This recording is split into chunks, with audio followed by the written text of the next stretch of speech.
Hey, what's up guys? This is Anthony from Anthony's Customs, and for this review, we are looking at the Amazing Fantasy Spider-Man, aka First Appearance Spider-Man, aka Black and Red Spider-Man with the squintier eyes, aka the best Spider-Man Hasbro has made, question mark?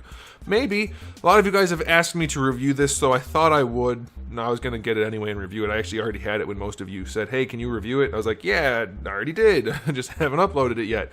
But here it is. So this thing is kind of an interesting figure because it does a lot of things that I've been asking them to do, and it does them pretty damn well. It still has a few things to do to make it better, but we are definitely heading in the right direction. Does the price warrant it? Still definitely not, but you know what? I just can't talk about the price every video for Marvel Legends, or that's the only thing we would talk about. So let's go ahead and get it off the stand and take a closer look. Alright, before we do anything else, we're going to cover the thing that people seem to be hating the most. One, the cover images are goofy as heck on these new windowless packaging. Like, that doesn't look good. Just use that image. That looks better. Way better, frankly. This isn't tricking anybody into buying it because it looks bad. Not good. Either go comic art, go something like that, or do like a nice pose. But the pose is holy baloney. They're terrible. Holy baloney is a phrase. I'm going to use it from now on. Deal with it. It looks bad. This looks good. However, it doesn't match the figure. Again, colors are very different. Let's zoom in. Head's close. Spider logo is different. Colors are different. Webbing's different. Parts are actually different. If you look at his shoulders here, they're much more muscular, much more defined. There's a difference. Look at the knees. You can't see the knees. I'll move the camera so you can see the knees. The knees are an entirely different design altogether. The legs are a different shape. These look way more natural. The feet are different. The calves are different. Everything's different in some way or another. And that's freaking annoying because, once again, like, this one's much better than, say, even this one, which was much better than its predecessor. But that is still way better than the figure. Just look at the difference. I know some people are going to be like, I don't see a difference. Well, okay, then it doesn't matter to you. But there is a difference, and it's my job to point it out. And that's bothersome because the packaging should not look better than the product. I understand some differences in, like, okay, the lines aren't exactly right or things like that, but come on now. Okay, before we get into the rest of the review, we have to do the height measurement because, you know, that's a thing. And if I don't do it right away, I'll forget it. He's just shy of 6 1/4 inches, which makes him just about 16 centimeters. And we have to do some comparisons. So here he is up against the Renew Your Vows 2-pack. Some people argue the best Spider-Man to date. Here he is. He's quite a bit shorter, actually. Apparently, I didn't realize this. The Renew Your Vows is relatively big. Granted, it's... well, I don't know. First appearance Spider-Man wasn't that young, was he? Wasn't he older? He wasn't a teenager at that point, was he? I don't know. You guys can let me know. Either way, Renew Your Vows is actually significantly larger. But to do a comparison against another Marvel Legends, because we have to do it, he's like right in between. Darwin's just slightly bigger than this guy, so I guess it's okay. But I think maybe this should be a little bit taller. And then another comparison would be against your newly updated, better foot version of Venom. And I think that's a cool comparison. These feet are on sale right now. There's a link right there and in the description of the video to buy those feet, assuming that the sale is going on when you watch this video. Okay, so let's go ahead and dive into this. But first, another thing, we have to do a question of the day. Which version of the classic suit Spider-Man is your favorite? It can vary slightly, of course, but it can't vary a lot. Like first appearance, cartoon version, I don't know, ultimate, things like that. Which version is your favorite? You can even go by like eye style or by artist, whichever way you want to do it. You can let me know. For me, it's McFarlane by far, with like Bagley. Okay, so McFarlane and Bagley. McFarlane's slightly ahead of Bagley, but otherwise it's those two by a mile ahead of everyone else. Okay, so let's finally dive into the figure in a little bit more detail. I want to talk about color matching first. It's not perfect. His chest is definitely a different red than this and then his arms. It's not terribly noticeable, and some people, most people, especially men, don't notice differences between shades of red and tints of red as much. So it shouldn't be too big of a problem for most people, and it's really not that bad. We've seen way worse. It looks pretty good. This is painted, I believe this is molded, and then the rest is all molded. So we technically have 3 different reds going on, but they look pretty darn good, and without heavy or harsh lighting, shouldn't stand out too much. All of the grays match pretty well. I think they're all paint. No, this part would be painted, I believe. Yeah, I'm pretty sure his ribcage is painted, but the rest is molded. Nope, there's a lot of painted parts. Either way, it all matches. The more I look at it, the more I see. Anyway, it all matches, so the gray part is fine. It's not quite black. Maybe it could be a little darker. I could make that argument. I think the gray actually looks nice. Doesn't have to be jet black, but maybe black would be cool too. You guys can let me know about that. Second question of the day. Is this alright, or do you want black? Okay. And then for the eyes, I think they nailed the eyes. I really, really like the eyes. This is the best Spider-Man head they've done in a while. They do tend to make them kind of weird shaped. I think this is pretty good. Although his nose is quite not there. I think a little bit more nose would have gone a long way, but it's alright. They did do a better job with the webbing on the head than they have been doing. That's cool. The webbing all around is pretty good. It's not as consistent as I would like. Like, you see some really big gaps, not gaps, but chunks on the forearms here, so it could be a little tighter, but it's not bad. It's definitely acceptable. The Spider logo is pretty clean, front and back. The back definitely could be better, but it's okay. So I'll say from a coloring and paintwork and all that kind of thing perspective, it's a solid release. No problem there. Now, as far as the anatomy goes, this one is pretty good. I still think we need to change the leg ratios just a little bit. Let's do a test. You want your thigh being about the same as your lower leg. So you want basically this chunk here to be the same length as this chunk here, foot and leg included. And it's not. This is longer than it should be. So that does throw off the look a little bit. And then let's check about hips and shoulders and chest. It looks much better than they normally do. They've definitely done a better job here. The shoulders are a little bit bigger and a little bit higher. The chest is much better sculpted. We don't have crazy weird obliques.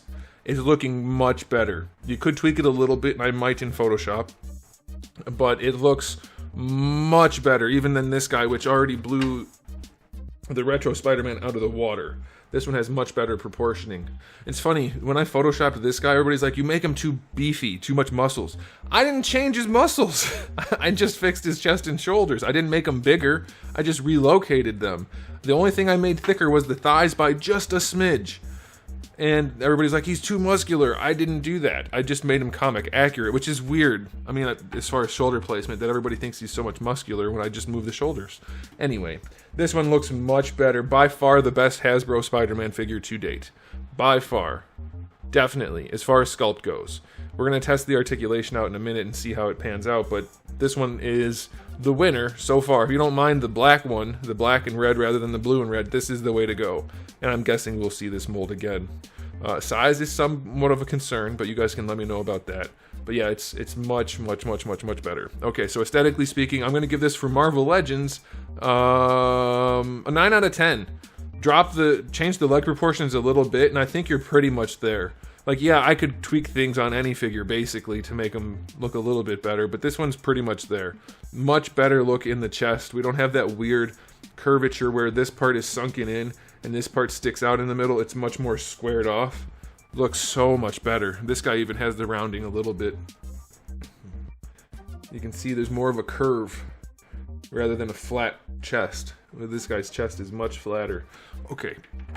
Alright, let's talk about accessories. For the head, we have no alternate head, so no different eyes. I still think that's a missed opportunity. We should be getting alternate heads with different openings of eyes. We do have alternate hands. We have a fist hand and a thwipping hand for either side. Then we have a gripping hand for either side. And then we have a wall crawling hand for either side. That's a pretty good spread. I don't think we would need any other hands. I like that. We do get a web accessory, which has the triangular handle slash wrist wrap slash whatever you want it to be. It's okay. I'm not sure why it's a triangle, because hanging it onto something with that doesn't make sense, and putting that around his hand doesn't quite make sense.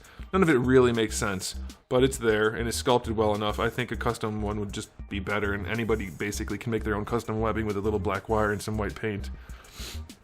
Okay, so that's okay. And then you get his little flying squirrel spider web wings, which are slightly awkward. They're okay. They look good in certain poses and not in others, and they tab in, so you can just ignore them if you want to.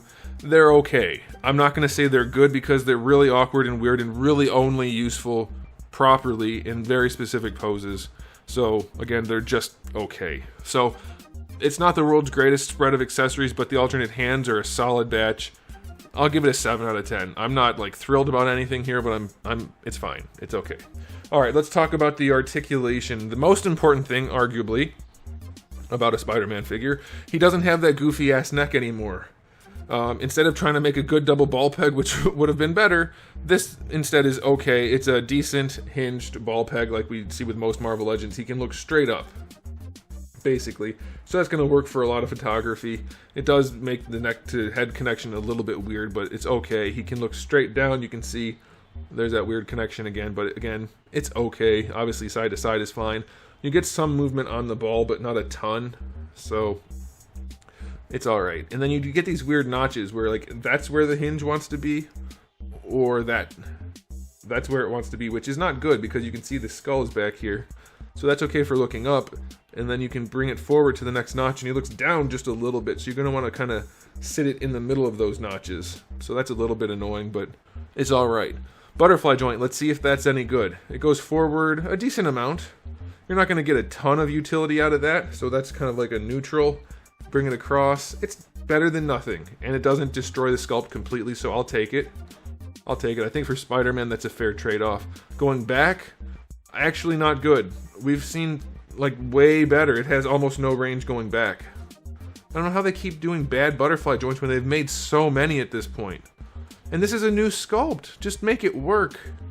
It seems to me...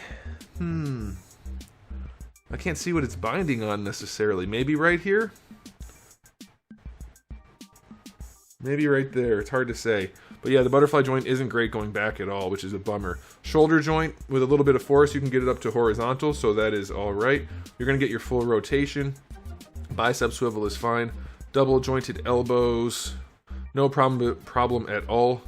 A little bit extra material in there. You can see the black in between the reds. That's not really ideal, but I guess that's okay because you don't see it like this.